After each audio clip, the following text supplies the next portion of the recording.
Who would win in a fight? This is a question asked by many YouTubers.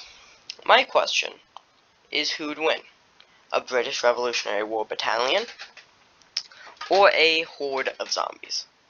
The losing conditions will be the zombies all dying and the zombies reaching the British. I assume you can tell who wins in each situation.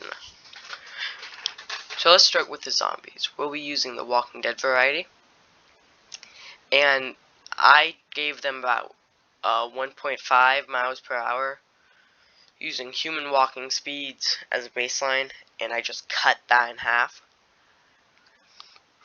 The size of the horde is a factor too. I chose 10,000 as this was the largest army the British faced during the Revolutionary War. However, they did have 20,000 soldiers during that battle.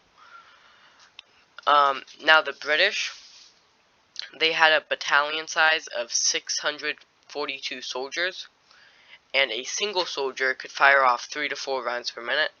Let's go with 4 rounds just to give them the best fighting chance, and that will give them a fire rate of 2,568 rounds per minute.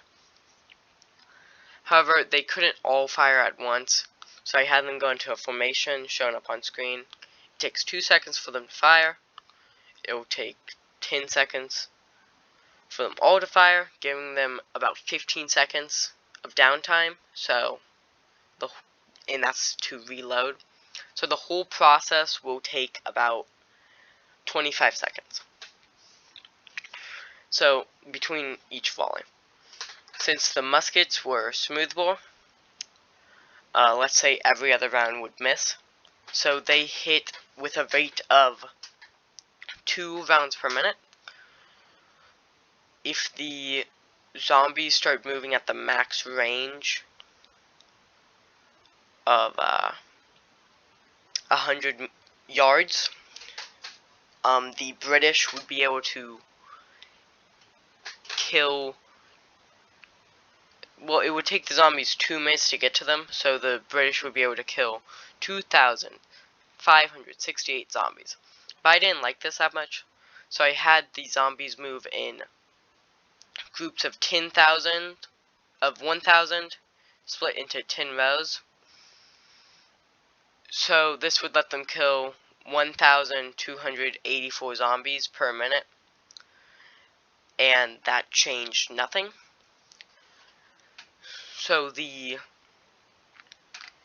I thought maybe having the width of a human front to back, which is about 5.7 inches, would give them some leeway, but it gave them no leeway.